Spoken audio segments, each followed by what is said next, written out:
qui pensent que la vie chrétienne, c'est facile, tout est bonbon.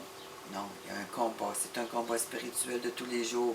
Parce que les puissances des ténèbres, tous les jours, 24 heures par jour, travaillent pour essayer de nous faire chuter, pour nous emmener avec eux dans les ténèbres. 58.58. La seconde, c'est de voir errer les âmes des pécheurs et la condamnation qui les attend. Voyez-vous, c'est l'inverse.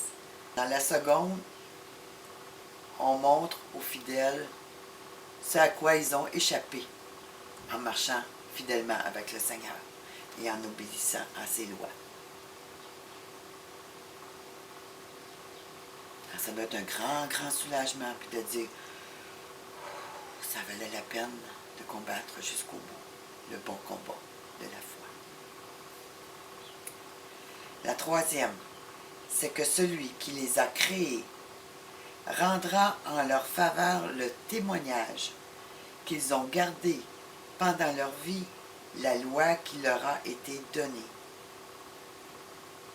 Alors, voyez-vous, c'est toujours la loi de l'Éternel. Puis cette loi-là, elle dure éternellement.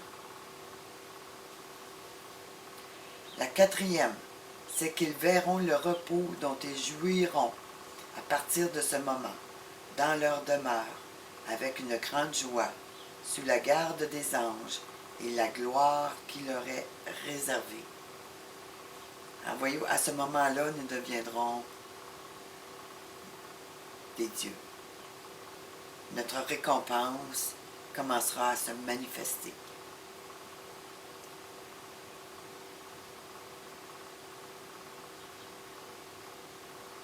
Les bénédictions de Dieu vont commencer à pleuvoir sur ceux qui l'ont gardé fidèle, qui ont gardé fidèlement et jalousement ces lois et qui les ont mis en pratique. La cinquième, c'est qu'ils se réjouiront d'autant plus d'avoir échappé à la mort naturelle et d'avoir recueilli l'héritage qu'ils ont reçu. Alors, c'est ça que je vous parlais, l'héritage, les bénédictions. Notre corps transformé en immortalité. Pas par le transhumanisme corrompu qu'ils sont en train de mettre en place, mais par l'immortalité venant de Dieu directement. Ensuite, ils verront qu'ils ont supporté un endroit étroit, rempli de tourments, et qu'ils ont trouvé le large espace où ils se réjouissent à l'abri de la mort. Alors, la mort n'aura plus d'effet sur eux ensuite.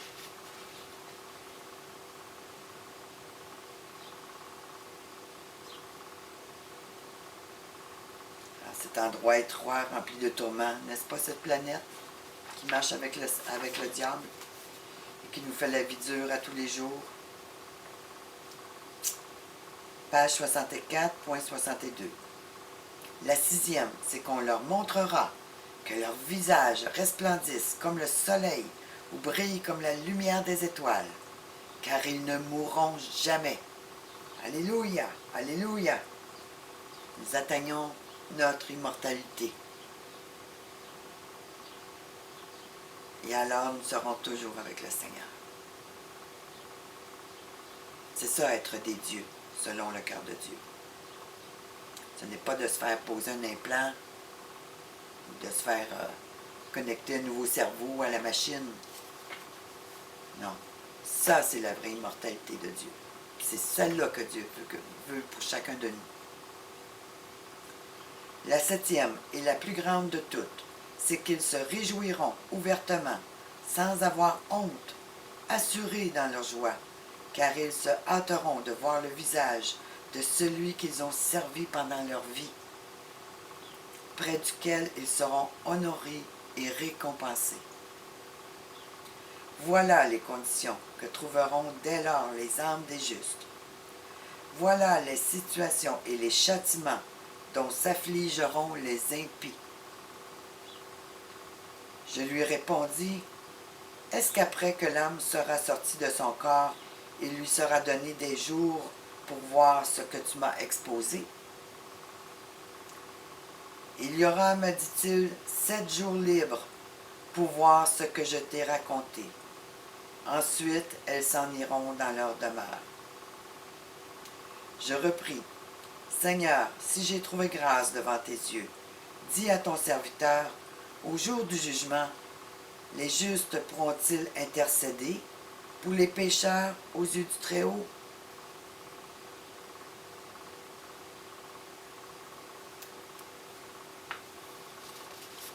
Les pères pour les enfants pour leurs pères, les frères pour les frères, les parents pour les parents, les amis pour leurs amis. Il me répondit, puisque tu as trouvé grâce devant mes yeux, je te le dirai. Le jour du jugement sera subi et on montrera sur chacun de nos ordres le sceau de la vérité. De même que maintenant, le Père n'envoie pas le Fils à sa place, ni le Fils le Père, ni le Maître son serviteur, ni l'ami son ami pour être malade ou se coucher ou manger ou être guéri à sa place. De même, il sera absolument impossible que quelqu'un intercède pour un autre. Il n'y aura personne qui rejette son fardeau sur son semblable, car chacun subira ce qu'il mérite et sera responsable de ses actions.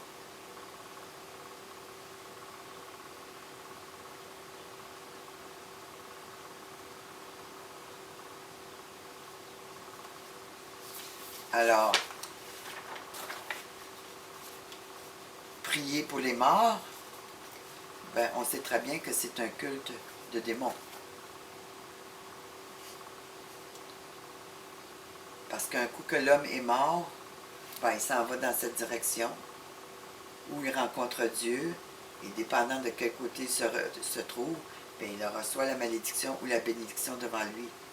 Alors quand même, papa, maman, mon oncle, ma tante, le curé, puis tout ce que vous voulez, prierait pour l'âme du défunt, comme ils font dans pratiquement toutes les religions. On ne peut rien faire. Le sceau de vérité de Dieu est là, puis c'est comme ça que ça se passe. C'est maintenant que chacun doit faire le choix de qui il veut servir. Il veut avoir une vie meilleure après, puis surtout avec ce qu'on voit prendre place. Les gens se réveillent de plus en plus, mais vont-ils dans la bonne direction pour autant? Il y a beaucoup de loups là, qui les trappent pour les amener vers un autre chemin, vers le chemin de la grande croisade, au lieu de se repentir devant le Seigneur, qui pourrait tout arrêter. Mais ils sont amenés à aller vers la croisade de Rome, où les nations vont s'entretuer. Ça va être des bains de sang partout sur la planète. Les militaires se positionnent partout, puis c'est presque à sa finalité. Alors on s'en va vers une destruction, un grand bain de sang. Mais c'est pas ça que le Seigneur attend de ses enfants. Il attend qu'on va se prosterner devant lui, qu'on va intercéder, qu'on va continuer à être fidèles dans nos voies, à obéir à sa loi, à obéir à son sabbat, qui est le signe de l'alliance entre Dieu et les hommes, et qui malheureusement, comme je le vois venir, sera imposé lorsque le pape viendra aux États-Unis.